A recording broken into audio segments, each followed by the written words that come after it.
नमस्कार, प्रणाम। मेरा नाम है ऋचा। बहुत बहुत स्वागत है आपका हमारे इस बेहद ख़ास कार्यक्रम बिहार बिहान में। कहते हैं कि जीवन को अगर खूबसूरत बनाना है तो आपको योजनाबद्ध तरीके से चलना पड़ेगा। जिस इंसान की ज़िंदगी में योजनाएं सुदृढ़ और अच्छी तरीके से बनी हुई रहती है वो लोग बहुत सक्सेस करते हैं जीवन में।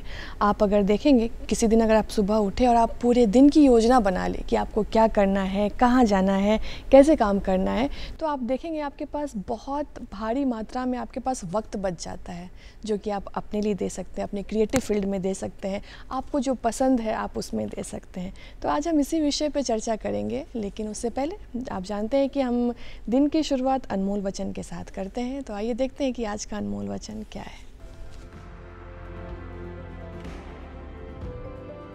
शांति का कोई दूसरा रास्ता नहीं है, इसका एकमात्र रास्ता शांति ही है। महात्मा गांधी।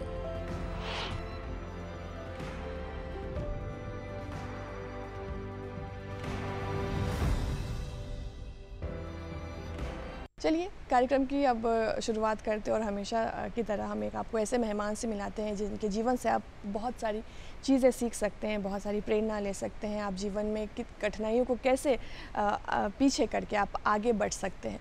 हमने शुरू में कहा कि योजनाबद्ध तरीके से अगर ज़िंदगी जी जाए तो ज़िंदगी बहुत आसान होती है। और आज जब हम खुद की योजना की बात करते हैं तो हम बहुत चीज़ें अकेले सोच सकते हैं, लेकिन अगर हम शहर की योजनाओं की बात करें, राज्य की योजनाओं के बारे में बात करें तो समझिए कितनी प्लानिंग होती होगी, क्या चीज़ें होती होगी। आज उसी विषय में बात करेंगे और आज इस विषय पे बात करने के लिए हमारे साथ बेहद ही ख़ास मेहमान मौजूद हैं।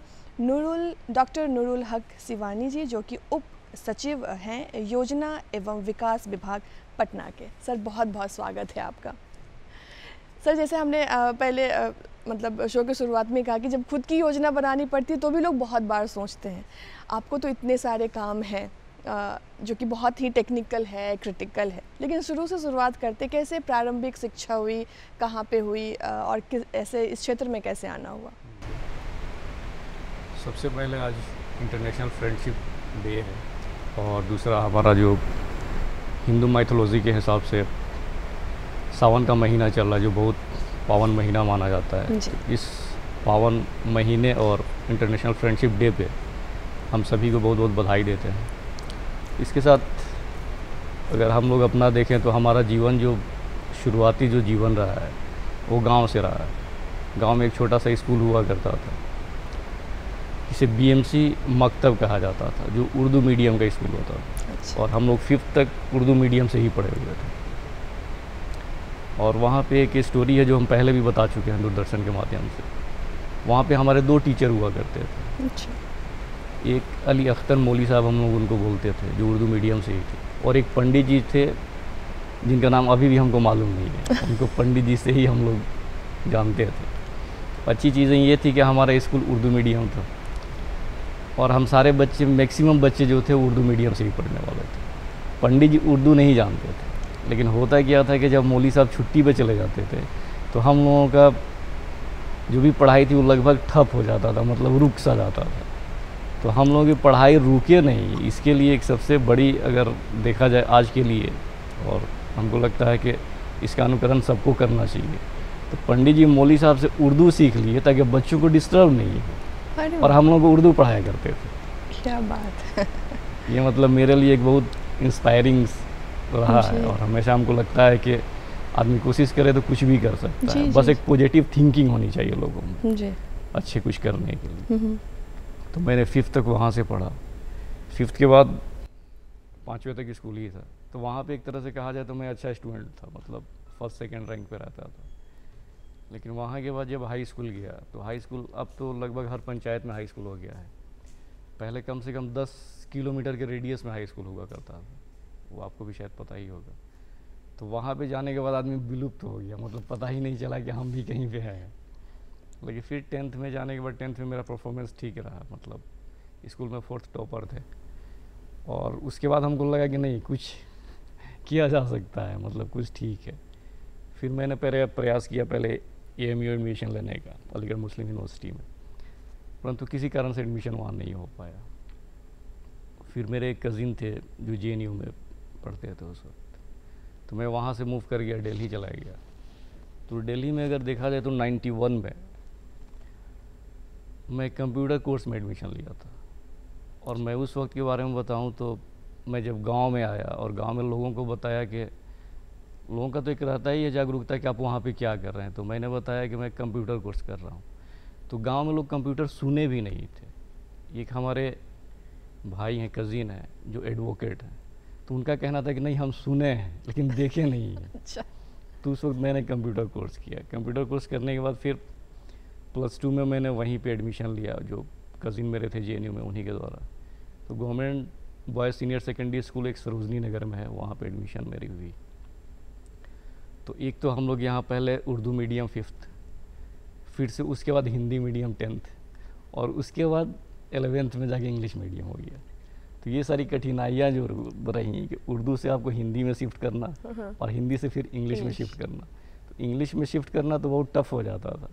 तो वहाँ पे ISC में मेरा कोशिश यही रहता था कि बहुत ज़्यादा फ्लुएंसी तो था नहीं कि हम इंग्लिश बहुत फ्लुएंटली बोल सकें या लिख सकें। तो उसमें बहुत ज़्यादा रटना वगैरह भी पड़ा कि रट के आदमी जाता था, एग्ज़ाम देता था और दे के आता था। और दूसरा एक वहाँ पे दिक्कतें ये भी आई, जब हम लोग बिहार में पढ़ते थे तो पहले ड्रेस सिस्टम नहीं था, ड्रेस हम लोग कोई भी पहन के चले जाते थे। तो वहाँ जाने के बाद जब लगा कि नहीं ड्रेस आपको पहनना है, तो ये बहुत ऑकवर्ड टाइप लगता था, ड्रेस पहन के बस में चढ़ना और फिर स्कूल जाना। और एक और टिपिकल चीज़ है जो कि बहुत अच्छा तो नहीं लगेगा शायद, टाई मैंने कभी लगाया नहीं। अच्छा। और स्कूल में कंपलसरी टाई था लगाना, लेकिन फिर भी अब जो भी कहिए मैं बहुत दिन तक ऐसे ही टालता रहा, टाई नहीं लगाता था, ऐसे करके निकल जाता। उसमें कोई टीचर था जो बाद में उसको लगा कि ये बच्चा टाई नहीं लगाता है तो उसके लिए 1-2 बार पनिशमेंट भी मिली और फिर बाद में। तो ये सारी कठिनाइयाँ तो थी ही जी। फिर उसके बाद हम मेडिकल की तैयारी किए, फर्स्ट टाइम दिए। तो फर्स्ट टाइम ये दिक्कत रहा मेरा कि करीब 1 महीना मैं बीमार रहा एग्ज़ामिनेशन के दौरान ही। तो एग्ज़ामिनेशन तो बहुत अच्छा नहीं दे पाया और 1 महीना लगातार फीवर था मेरा। फीवर के बाद तो फिर दोबारा गया एग्ज़ाम की तैयारी करने के लिए, लेकिन फिर दोबारा गया तो फिर फीवर हो गया। तो उसके बाद हमने ये कर दिया कि नहीं अब मेडिकल वगैरह नहीं देना है। और फिर उसके बाद ये पता नहीं चल पा रहा था कि आखिर अब मेडिकल नहीं देना है तो करना क्या है। कुछ तो अपना वे आउट तो चाहिए ही, कुछ तो प्लान चाहिए जो आप योजना भी बताई। तो फिर हमको लगा कि JNU में जाया जा सकता है। तो मैं JNU के लिए प्रयास किया, लेकिन JNU ही एक सिंगल हमको ऑप्शन दिख रहा था कि यहाँ पे अगर नहीं जाएंगे तो फिर परेशानी बढ़ेगी, फिर जाएंगे का। तो JNU के एंट्रेंस के लिए मैंने तैयारी किया और शायद ये भी कहिए कि शायद जब आदमी लगता है ना कि यहाँ पे अगर आप हैं तो आपका वजूद बचेगा, नहीं तो आपका वजूद खतरे में है जी। तो मेरी तैयारी इतनी अच्छी थी कि मैं टॉप कर गया था उसमें। सर ये क्षेत्र जो योजनाओं का जो क्षेत्र है ये काफ़ी एक तो कहे कि बहुत प्रैक्टिकल है, ज़मीनी स्तर पे काम करना, ज़मीनी स्तर पे सुझाव लेना। तो इस क्षेत्र में जब आपका आना हुआ तो क्या क्या चुनौती और ये क्षेत्र कैसे काम करता है, पहले इसके बारे में बताएं। एक तो योजनाएं जो बनती हैं, योजनाएं अलग अलग डिपार्टमेंट बनाता है अपना। हमारा जो है एक तो पाइवोटल रोल हमारा योजना एवं विकास विभाग प्ले करता ही है। अब जैसे बिल्डिंग कंस्ट्रक्शन डिपार्टमेंट भी है तो वो अलग अपना बिल्डिंग्स वगैरह से रिलेटेड बनाता है। रोड कंस्ट्रक्शन डिपार्टमेंट हो जाता है, नगर विकास हो जाता है। तो ये सारी अपनी अपनी योजनाएं बनाती हैं और ख़ासकर मेजर जो भी योजनाएं होता है वो जनरली प्लानिंग एंड डेवलपमेंट के थ्रू कराया जाता है उसको। और जो भी कैबिनेट से पास वगैरह कराना होता है या अप्रूवल लेना होता है वो सारी चीज़ें तो होती ही हैं। और हर विभाग को अपना एक विंग होता है जो टेक्निकल विंग होता है। जैसे हमारे यहाँ चीफ़ इंजीनियर हुआ करता है, तो चीफ़ इंजीनियर के अधीन अगर हम देखेंगे तो हमारा यहाँ 57 डिवीज़न हो जाता है पूरे बिहार में। और हम लोगों का जो डिपार्टमेंट काम करता है वो MP और MLA फंड पे ही मैक्सिमम काम करता है, जो मुख्यमंत्री क्षेत्र विकास योजना भी कहते हैं, जो MLA फंड होता है, और MP लैड्स जो होता है। तो जो भी जिला में जो कार्यकारिणी समिति होती है उसमें योजनाएं MP और MLA के द्वारा दी जाती हैं, वहाँ पे अप्रूवल होता है। अप्रूवल होने के बाद फिर हमारे यहाँ आता है, यहाँ से अलॉटमेंट वगैरह जाता है और उस पर कार्यान्वयन किया जाता है। तो मैक्सिमम काम जो डेवलपमेंट का होता है वो हमारा जो विंग है टेक्निकल विंग, उसके माध्यम से कराया जाता है। अच्छा, क्या क्या सबसे आपको परेशानी क्या लगती है जब आप ये इस काम में रहते हैं? तो हालांकि इस काम में तो थोड़ा सा कभी कभी चैलेंजेस तो आते हैं। आप कहीं देखिएगा तो कोई योजना आपका है, जैसे पंचायत सरकार भवन हमारी डिपार्टमेंट अभी कर रही है, कहीं पे है कि गए हम लोग कोई स्थल का चयन कर लिए, स्थल का चयन हो गया, सारा चीज़ हो गया, मेजरमेंट हो गया, वहाँ पे जब लेआउट करने गया तो कोई आया बोला कि नहीं ये हमारा डॉक्यूमेंट है, ये हमारा लैंड है, ये गवर्नमेंट लैंड है। तो इस तरह की कुछ परेशानियाँ आती हैं जिसमें बहुत बार और अधिकांशतः गांव में देखा जाता है इस तरह की जो परेशानियां हैं। तो कैसे फिर हैंडल तो हैंडल यही किया जाता है कि उसका पेपर देखा जाता है। अच्छा। क्या है नहीं है, इसलिए कि उसका रिकॉर्ड तो सारा रहता ही है जिला में। अगर लगता है कि नहीं सही में इनका है तो फिर उस पर आदमी कंसीडर करता है, नहीं है तो फिर अपना काम करवाते हैं। अच्छा सर, कोई भी जो योजनाएं बनती है, चाहे किसी भी तरीके की योजना है, तो क्या प्रक्रिया है उस योजना की? किस तरीके से वो योजना किस बेसिस पे तैयार किया जाता है? योजनाएं तो जनरली दिया ही जाता है। जैसे मान लीजिए नगर विकास कोई अगर हम ले लें तो जो भी हमारा वार्ड पार्षद होते हैं, वार्ड पार्षद के द्वारा योजनाएं दी जाती हैं।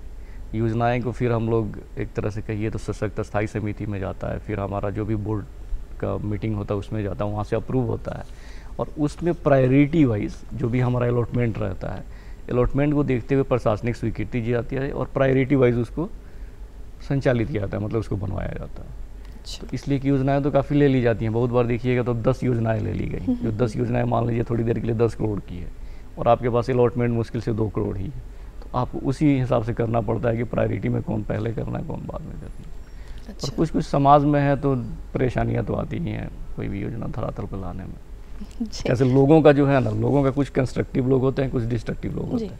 कुछ लोगों को काम देखने में अच्छा लगता है, काम हो रहा है तो ये अच्छा चीज़ है, कुछ लोगों को लगता है कि ये क्या हो रहा है। तो सबका अपना अपना इंटरेस्ट हो जाता है। हाँ, तो जिस तरह से ग्रामीण और शहरी योजनाओं के बीच मतलब जो है दोनों में अलग अलग परिस्थितियाँ आती है, अलग अलग परेशानियाँ आती है, तो कैसे संतुलन इसमें? संतुलन तो उसमें एडमिनिस्ट्रेटिव पार्ट ही मेन हो जाता है। जो भी हमारा एडमिनिस्ट्रेटिव पार्ट है तो उनसे मिलना, मीटिंग करना, और मीटिंग से ही मुश्किल से मतलब कोशिश यही किया जाता है कि मीटिंग करके उसको हल किया जा सके। दूसरा वे आउट तो काफ़ी लंबा हो जाता है। अगर किसी भी तरह का मान लीजिए थोड़ी देर के लिए वो कोर्ट कोई तरफ मूव करता है तो कोर्ट एक लंबा प्रक्रिया हो जाता है। अगर लगता है कि नहीं इस पर हम नहीं कर सकते हैं और ये सही में ये हो सकता है किसी आदमी का है, जेन्युइन ये इसका डिमांड है, तो फिर हम बहुत बार होता है कि मूव कर जाते हैं वहाँ से दूसरे स्थल पर। और जैसे पंचायत सरकार भवन के लिए बोल रहे हैं, अब रोड बनना है तो रोड तो वहीं बनेगा, रोड के लिए तो हम ये नहीं कर सकते। तो इसमें सर डेटा जो आजकल है तो वो इकट्ठा करके या किस तरीके से आप लोग ये करते हैं? डेटा का क्या कितना महत्व है किसी भी योजना को बनाने में? डेटा का महत्व तो है ही। डेटा हमको कम से कम, जैसे मान लीजिए हम जो भी सर्वे करवाते हैं तो किस जगह की क्या ज़रूरत है, अगर आपके सामने वो नहीं रहेगा तो आप योजना नहीं बना पाएंगे। थोड़ी देर के लिए मान लीजिए यहाँ पे इस बिल्डिंग की ज़रूरत है, ठीक है, और किसी दूसरे जगह ज़रूरत नहीं है, तो बिल्डिंग तो यहीं बनना चाहिए। आप कहीं ले जाके दूसरी जगह बना दीजिएगा तो ये यूजलेस हो जाएगा। तो ये तो चाहिए ही चाहिए कि मतलब हमारा एक ये रहे कि हम लोग कहाँ कौन सा चीज़ बनाएं जिससे पब्लिक को फ़ायदा हो मैक्सिमम। और जब आप सर इस क्षेत्र में आए तो अक्सर देखा जाता है कि बहुत सारे बच्चे भी जो हैं आजकल स्टडी का पैटर्न भी बहुत बदल गया है। लोग मतलब बहुत ज़्यादा डाइवर्जन हो गया है बच्चों के दिमाग में। तो मतलब कैसे वो संतुलन रखे और किस तरीके से मतलब तैयारियां करें? एक तो बच्चों को होना चाहिए कि पहले वो अपना टारगेट तय करे कि उसको करना है क्या है। थोड़ी देर के लिए बहुत बार कन्फ्यूज़न ये भी होता है कि माँ बाप का सोच कुछ अलग रहता है, बच्चे का सोच कुछ अलग रहता है। और हमको लगता है कि जो आपको जिसमें आपका इंटरेस्ट हो अगर उसको करते हैं तो बहुत बार आपको याद होगा 3 इडियट्स में भी एक चीज़ आमिर खान के द्वारा बोला गया है कि अगर आपका इंटरेस्ट है तो फिर वो आपका काम नहीं बल्कि खेल समझ में आता है, खेल लगता है, तो खेल के रूप में आप बहुत कुछ कर जाते हैं। तो जो इंटरेस्ट हो उसी फील्ड में जाना चाहिए बच्चों को। लेकिन ये है कि टारगेट एक होना चाहिए कि इसका फाइनल हमारा अचीव हम क्या करेंगे, हमारा गोल क्या है, तो ये इसको देखते हुए करना चाहिए। और बच्चों में एक चीज़ और है, मेरा एक सजेशन है, जो भी लगातार एग्जामिनेशन तो बच्चे दे ही रहे हैं, रिक्रूटमेंट तो आता ही है। इसमें दिल्ली में हम सोशोलॉजी का कोचिंग किया करते थे, वहाँ पे एक उपेंद्र गौर टीचर थे, काफ़ी अच्छे मतलब रिनोन्ड टीचर हैं। उनका एक चीज़ रहता था जो कि हम बच्चों को बताते भी हैं। उनका एक चीज़ हमेशा रहता था कि जब भी आप कोई भी एग्ज़ाम लिखिए, खासकर रिटन, तो उसमें आपको क्वेश्चन को बार बार देखना चाहिए। बहुत बार होता है क्या है कि जब आप क्वेश्चन लिखना शुरू करते हैं और कुछ क्वेश्चन लिखने के फ्लो में आप भूल जाते हैं कि क्वेश्चन क्या है और आप कुछ और लिख के चले आते हैं और आप एकदम फुल्ली सेटिस्फाई रहते हैं कि आपका एग्जामिनेशन बहुत अच्छा गया है। लेकिन जब रिज़ल्ट आता है तो कुछ और दिखता है जो आपको समझ में नहीं आ पाता है। तो एक हम अगर एग्ज़ाम्पल भी देना चाहेंगे, एक हमदर्द स्टडी सर्किल है जो दिल्ली में ही है, यूपीएससी का कोचिंग वगैरह कराते थे। तो एक मेरा फ्रेंड था जिसका नाम शहबाज था, पता नहीं सुन रहा हो या नहीं, तो वो भी जाके वहाँ पे एग्ज़ाम दिया। एग्ज़ाम देने के बाद आया, बताया कि बहुत अच्छा गया है, लेकिन जब सिलेक्शन लिस्ट आया तो उसका नाम उसमें नहीं था। तो वहाँ पे हामिद साहब डायरेक्टर हुआ करते थे, तो ये लड़का वहाँ जाके मिला उनसे, तो उनसे बोला कि हम काफ़ी अच्छा लिखे हुए थे, मेरा सिलेक्शन नहीं हुआ। तो उनका एक स्टेटमेंट था कि आप अगर चाइना का टिकट लेंगे तो आप चाइना ही जाएंगे ना, जापान तो जाएंगे नहीं। तो आप अपना कोई पेपर देखिए, पूछा क्या गया है और आप लिखे क्या है। तो लिखने पे सबको फोकस करना चाहिए और क्वेश्चन को बार बार देखना चाहिए जी, ताकि आप डिविएट नहीं हो क्वेश्चन। और ऐसे पहले के मतलब अगर पहले लोग जो पढ़ाई करते थे तो बहुत सारे गैजेट्स भी आसपास नहीं होते थे, और वो किताबों को पलट के और फिर वहाँ से ज्ञान प्राप्त करते थे। आजकल गूगल का ज़माना है, मतलब लोग ज़्यादा कम किताब पढ़ना चाहते जो बच्चे। तो इस विषय में क्या आप क्या कहना चाहेंगे? हालांकि एक तरह से देखा जाए तो ये गलत ट्रेंड भी है जी। ठीक है, फॉर शॉर्ट टाइम के लिए तो आपको होता है कि तुरंत आपके टिप पे है, कुछ भी जानना हो तो आप कर लेते हैं, लेकिन आपकी मेमोरी में नहीं रहता है वो। आज की डेट में अगर देखेंगे तो किसी का मोबाइल नंबर पूछा जाए तो किसी को याद नहीं रहता है। तो ये हमको लगता है कि ये अच्छी चीज़ें नहीं है। माने जो याद करने की जो सलाहियत है वो शायद बहुत घट गई है। उसको लगता है कि मोबाइल है मेरे पास, इसमें हम डालेंगे हमारे सामने आ जाएगा, और उसके हिसाब से कुछ भी याद नहीं रहता। तो कुछ भी याद नहीं रहता। तो एक जो पढ़ने का होता था कि एक ही बुक को हम लोग उठाते थे और बार बार पढ़ते थे उसको, तो शायद पूरी तरह से मेमोराइज हो जाता था। और बहुत बार देखिएगा कि अगर कोई रेफरेंस में कुछ पूछना चाहता है तो आदमी बुक पलटता था और दिखाता था देखो यहाँ पे, और उस पर शायद ज़्यादा विश्वास रहता था, बशर्ते कि जो भी हमारा गूगल और ये सब जो भी है, हालांकि ये भी ऑथेंटिक है, इस पर डाउट नहीं किया सकता, लेकिन फिर भी बहुत बार होता है कि बहुत बार मिसलीड हो जाता है आदमी इसमें। जैसे बिहार में भी है, सिविल सर्विसेज की जो तैयारियां होती है वो काफ़ी मतलब एक हाइप भी है कि हर एक माँ बाप चाहते हैं कि उसके बच्चे बने, लेकिन अक्सर आपने या फिर अक्सर लोगों ने ये बात सुनी है कि पढ़ाई तो घर में भी हो जाती है। इस योजना मतलब ऐसी योजनाएं जो हैं अक्सर इसमें बच्चे फेल हो जाते हैं, बहुत सारी जगहों पे ऐसा देखा गया है। तो इस विषय में क्या कहना चाहेंगे? जब आपने तैयारी की तो क्या घर से निकल के आपने किया फिर घर? इसमें मैं अपना ही अनुभव बताता हूँ जी। मैंने मैट्रिक किया, तो मैट्रिक करने के बाद मेरे बड़े भाई हैं, तो उनका था कि अलीगढ़ मुस्लिम यूनिवर्सिटी वगैरह एडमिशन दिलाया जाए या दिल्ली वगैरह कहीं दिलवाया जाए। तो मेरे फादर रेलवे एम्प्लॉई थे, आसनसोल में पोस्टेड थे जी। तो वहाँ पे भी हम लोग जाते थे, वहाँ रहते भी थे। तो वहाँ पे एक और मेरे बड़े अब्बू रिश्ते में थे, तो उनका बार बार यही कहना होता था कि पढ़ने वाला तो कहीं भी पढ़ लेगा, सिवान भी रह के पढ़ सकता है, छपरा भी रह के पढ़ सकता है, तो फिर दिल्ली क्यों जाएगा ये। लेकिन दिल्ली जाने से बहुत फ़र्क समझ में आया हमको। वहाँ पे एडमिशन लेने के बाद हम JNU में ही रहा करते थे, जो भी हमारे कज़िन थे वहाँ पे। तो 91-92 में UPSC कर गए थे, IRTS में है अभी। तो उनके साथ में हम रहते थे, तो उनको देखते थे कि वो पूरी रात पढ़ते थे। और एक बार हमको याद है कि जनरली गांव से निकल के गए थे तो 10 बजे तक अगर जग गए तो बहुत हो गया। एक बार हमको याद है कि हमने 1 बजे रात तक पढ़ा था। उस दिन हम इतना खुश थे कि बता नहीं सकते कि हम 1 बजे रात तक पढ़ सकते हैं। दूसरी चीज़ वहाँ पे देखने को ये मिला, फिर जैसे मेरा आपको बताया कि मेडिकल में मेरा हुआ नहीं, तो फिर सोचे कि क्या करना चाहिए, तो फिर मैं JNU में मूव कर गया।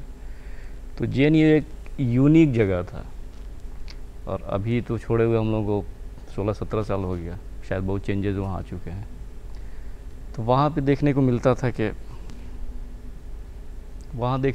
था कि जैसे एक बार कल्चरल नाइट वगैरह होता है हम हॉस्टल का, किसी लड़के को हम देखे कि वो ऐसे ही बटन वगैरह अपना पूरा खोल के ऐसे ही डांस कर रहा हो। तो एक लड़के से हम बोले कि यार ऐसे ऐसे लोग भी हैं क्या JNU में। तो पता चला कि UPSC उस वक्त उसका हुआ था, मैंने ऑलरेडी सिलेक्टेड था वो। फिर दूसरी बार मैंने 2 इंसिडेंट हम बताना चाह रहे हैं कि फ़र्क कैसे होता है। दूसरी बार हम देखे कि एक लड़का है जो कॉमन रूम हुआ करता था, TV रूम, जब जाते थे हम उसी में बैठे हुए देखते थे उसको, हमेशा वहीं बैठा रहता था। तो फिर मेरा कमेंट वही था कि यार ये कैसे लोग हैं कि यहाँ TV रूम में हमेशा ही बैठा रहता है। तो बताया गया कि उसी साल उसका भी सिलेक्शन हुआ था यूपीएससी का। उसके बाद हम कमेंट करना ही छोड़ दिया, मतलब हमको फिर समझ ही में नहीं आया कि जेएनयू है क्या। और हमको लगा कि यार मैंने जिसको देखिए जब रिज़ल्ट आता था तो लगता था इसका हो गया, इसका हो गया, इसका हो गया। तो लगा कि जब इस सबका इन लोगों का भी हो सकता है तो मेरा क्यों नहीं हो सकता। तो उसके बाद एक मतलब इंस्पिरेशन मिला, हमको लगा कि हम लोगों को एफर्ट लगाना चाहिए। कोशिश किया, आदमी फिर इधर आ गया। वही होता है सर, एक टाइम पे आके लोग मतलब छोड़ देते, उम्मीद भी छोड़ देते हैं, या फिर वो अक्सर ऐसे लोगों को देखते हैं कि उनको लगता है कि यार ये तो ज़्यादा पढ़ रहा है, हम तो कम पढ़ रहे हैं, या फिर वो कम पढ़ रहा है, हम तो ज़्यादा पढ़ रहे हैं, होगा कि नहीं। वो जो एक अंडर कॉन्फिडेंस वाली चीज़ें हो जाती हैं, तो कहीं ना कहीं वो लोगों को पीछे कर देती ये नहीं होना चाहिए जी। जो एक तो कॉन्फिडेंस अपने आप पे होना चाहिए कि हम कर सकते हैं, और हमेशा ये सोचना चाहिए कि हम कर सकते हैं। और आप अगर पॉजिटिव थिंकिंग के साथ बढ़ेंगे तो ज़रूर करेंगे। दूसरी चीज़ें होती हैं कि जैसे आप यूपीएससी का ही तैयारी करते हैं, तो अगर यूपीएससी नहीं होता तो कुछ ना कुछ लाइफ में तो अच्छा कर ही जाते हैं। ये भी 3 इडियट्स का ही एक जी उसमें उसी का एक डायलॉग है, कुछ ना कुछ अच्छा तो कर ही जाएंगे। तो अगर आप सही से और ईमानदारी से पढ़ रहे हैं तो ठीक है। आप जिस चीज़ के लिए पढ़ रहे हैं, हो सकता है कि वो बहुत बार होता है कि आपका लक भी एक चीज़ होता है कि हो सकता है कि आपका किस्मत साथ नहीं दे और आप नहीं कर पाए, लेकिन वो कहीं ना कहीं जाके आपको पे करता है। जैसे हम लोग भी यूपीएससी की तैयारी की है, और एक तरह से बताएं तो 3 अटेम्प्ट देने के बाद हम भी छोड़ दिए थे, यूपीएससी दिए, उसके बाद फिर ये कर दिए कि नहीं अब नहीं देना है। फिर मैंने बल्कि MMA मैंने किया है, मतलब सोशोलॉजी में है, पर्शियन में है, फिर HRM किए। और HRM के बाद मैंने कनाडा वगैरह के लिए अप्लाई करने लगा। हम सोचे कनाडा वगैरह निकल जाते हैं, वहीं पे फिर अपना जो भी होगा लाइफ सेटल होगा। तो कनाडा कॉमनवेल्थ के लिए मैंने अप्लाई भी किया था, जिसमें मैंने ये बता रहे हैं कि उसी की तैयारी का देन था कि मतलब जहाँ भी आदमी कोशिश करता था वहाँ पे कम से कम कॉल तो आ ही जाता था, सिलेक्शन हो नहीं हो। तो फिर कनाडा कॉमनवेल्थ के लिए हमारा कॉल भी आया था, इंटरव्यू कॉल। फाइनली मेरा इंटरव्यू बहुत अच्छा नहीं गया था, तो सिलेक्शन नहीं हुआ। उसके बाद फिर यहाँ पे पता चला कि इंटरव्यू कॉल यहाँ पे आया, फिर आदमी दिया, उसका सेलेक्ट होकर यहाँ पे चला आया। मतलब पहले तो अभी जैसे है कि अभी तो बहुत जल्दी रिजल्ट आना, जल्दी एग्ज़ाम होना, अभी तो काफ़ी अच्छी चीज़ें हो गई है। पहले तो होता था कि एग्ज़ाम दे दिया अब 1.5 साल फिर जैसे मेंस का रिजल्ट काफ़ी लेट से हम लोगों का आया था। तो एक तरह से कहिए तो मेंस का जब मेरा रिजल्ट आया तो हम देना बंद कर दिए थे। अच्छा। यूपीएससी बीपीएससी कुछ भी नहीं देते थे, मतलब ये दिमाग सेट कर लिए थे कि बाहर कनाडा वगैरह निकलेंगे और वहाँ पे अपना कुछ करेंगे। तो 1.5 साल बाद करीब पता चला कि मेंस का रिजल्ट आया हुआ है। फिर उसके बाद हुआ कि इंटरव्यू दे लेते हैं। पटना में आए, हालांकि पटना कभी रहे नहीं हैं हम, मतलब दिल्ली ही रह गए थे। पटना में आए यहाँ पे तैयारी के लिए कि तो सोचे कि थोड़ा कोचिंग वगैरह कर लेते हैं। तो यहाँ पे एक थोड़ा सा अलग टाइप माहौल हमको दिखा, मैंने इंटरव्यू के बारे में ये है वो है, काफ़ी तरह की गलत फहमियाँ लोगों के अंदर। तो मेरा था कि हमको इंटरव्यू देना है, इंटरव्यू देंगे, सिलेक्शन हो गया तो अच्छा है, अपना सर्विस देंगे, नहीं हुआ तो जो हमारा अपना गोल है जहाँ जाने का वहाँ चले निकल जाएंगे। लेकिन फाइनली खुदा को ये मंजूर था कि यहीं पे आना है। तो जी, ये अभी जो आपने कहा कि एक मिथ भी है इंटरव्यूज़ को लेके, और नेट पे भी लोग काफ़ी ज़्यादा मतलब इस चीज़ को सर्च करते हैं जब IAS के इंटरव्यूज़ के लिए, और उसमें बहुत ऐसी गलत चीज़ें ही सामने आती हैं जो लोग कंफ्यूज हो जाते हैं। तो इसमें मतलब कौन ऐसी सबसे बड़ी भ्रांति आपको नज़र आती है? इंटरव्यू के लिए सबसे अहम चीज़ ये है कि इंटरव्यू आपके इर्द गिर्द ही घूमता है, मतलब आपसे रिलेटेड ही जनरली रहता है। वो कहीं ना कहीं आपने कहाँ से स्कूलिंग किया, अगर जैसे हमारा था कि आपने ISC किया, मैंने ISC किया था, ISC के बाद मैंने पर्शियन में फिर BA किया जी। तो ये एक बहुत बड़ा कंट्रास्टिक चेंज था वहाँ पे। तो ये क्वेश्चन था कि आप ISC के बाद एक ही बार पर्शियन में कैसे चले गए। अभी हम लोग बात कर रहे थे कि UPSC और BPSC में जो एक भ्रांति है इंटरव्यूज़ को लेके, और उसमें सोशल मीडिया पे मिलियंस व्यूज़ हैं, यानी कि लोग देख रहे हैं। तो उसमें एक जो है आप अगर क्लियर करना चाहें कुछ तो प्लीज़। इसमें यही है, मतलब जो मेरा अपना अनुभव है कि इंटरव्यू हमेशा आपके इर्द गिर्द घूमता है जी।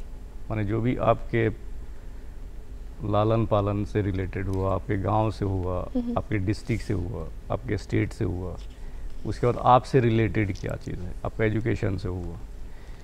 जैसे हम जब इंटरव्यू दे रहे थे 2007 में, तो मेरे फादर का नाम है मोहम्मद यूनुस। तो उस वक्त ये क्वेश्चन पूछा गया था कि इस नाम का कोई आदमी है तो आज के डेट में कोई उसको प्राइज़ वाइज मिला है और काफ़ी पॉपुलर है। तो अभी जो प्राइम मिनिस्टर के रूप में जो कार्यरत है वहाँ बांग्लादेश के, उनको नोबेल प्राइज़ मिला था उस वक्त पीस के लिए। तो ये उसी से रिलेटेड हो गया। मेरे फादर का मोहम्मद यूनुस नाम था, इसलिए उन लोगों को लगा कि मोहम्मद यूनुस को पूछा जा सकता है। तो आपसे जो भी इर्द गिर्द चीज़ें हैं उस पर पूरा फोकस करना चाहिए। और लोग जो है, लोग अलग अलग तरह से बताते हैं कि ये पूछा जा सकता है, वो पूछा जा सकता है, ऐसा कुछ भी नहीं रहता है।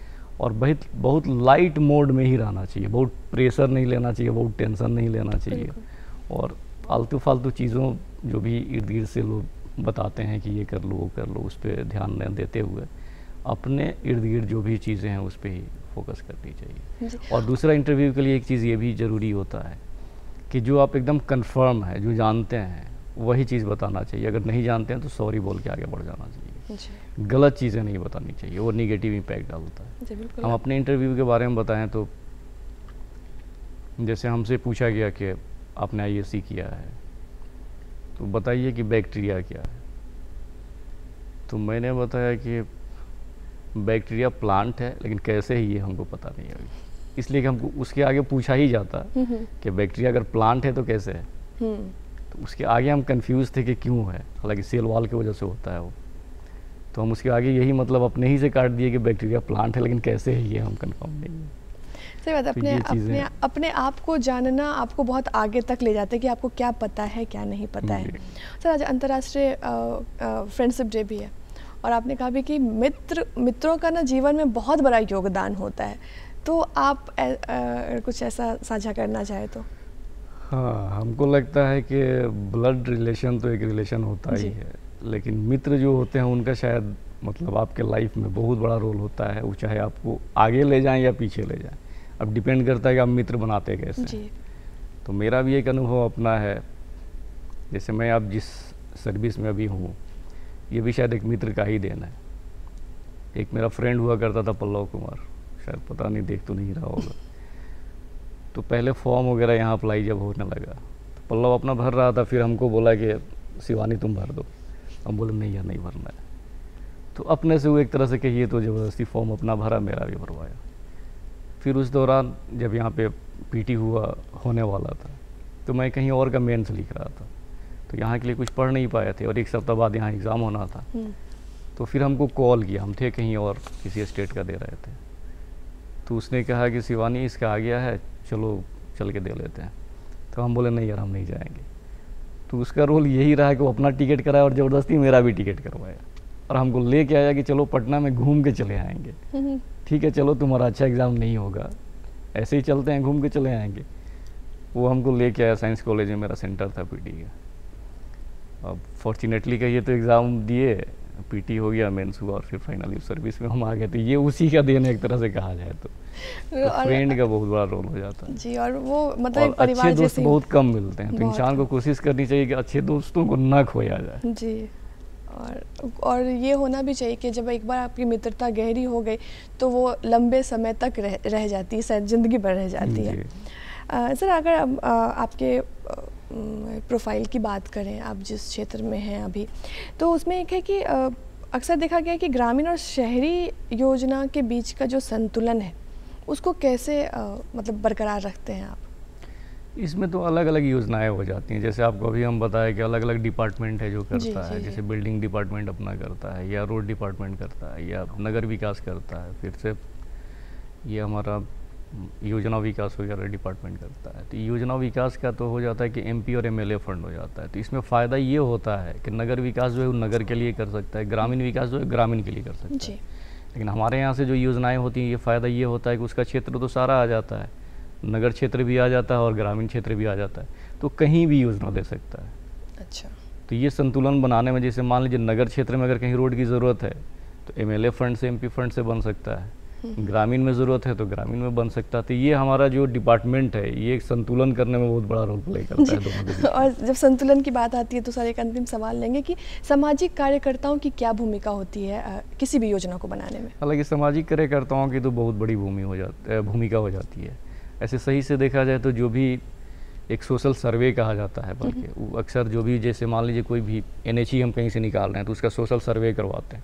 सोशल सर्वे का मतलब होता है कि समाज पे क्या असर पड़ेगा, उसको हम बना रहे हैं अगर उस रोड को, तो उस रोड से समाज को क्या फ़ायदा होगा, क्या नुकसान होगा। हो सकता है कि जिस रोड से, जिस तरफ से हम उसको लेके जा रहे हैं, बहुत सारी घर तोड़ना पड़े या बहुत सारी चीज़ें हों, या उससे फ़ायदा नुकसान ये देखते हुए हम लोग उसको करते हैं।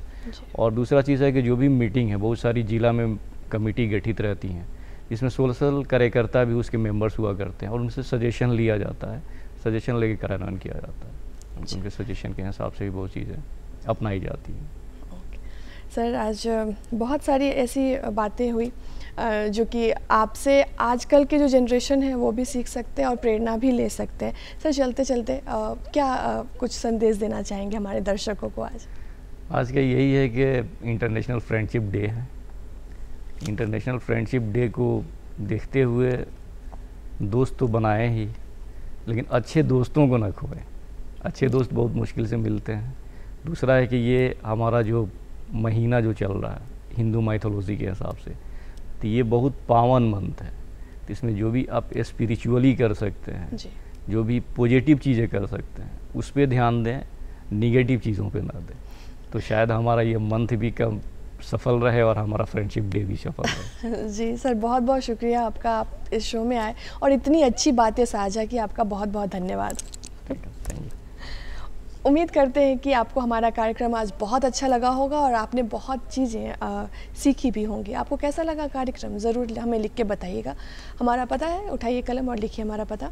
हमारा पता है बिहार बिहान दूरदर्शन केंद्र, फ्रेजर रोड, पटना 80001। हमारा ईमेल एड्रेस है director@ddkpatna@gmail.com। चलिए, हमें दीजिए इजाज़त और कल नए मेहमान के साथ आपके साथ फिर मुलाकात होगी। तब तक के लिए नमस्कार।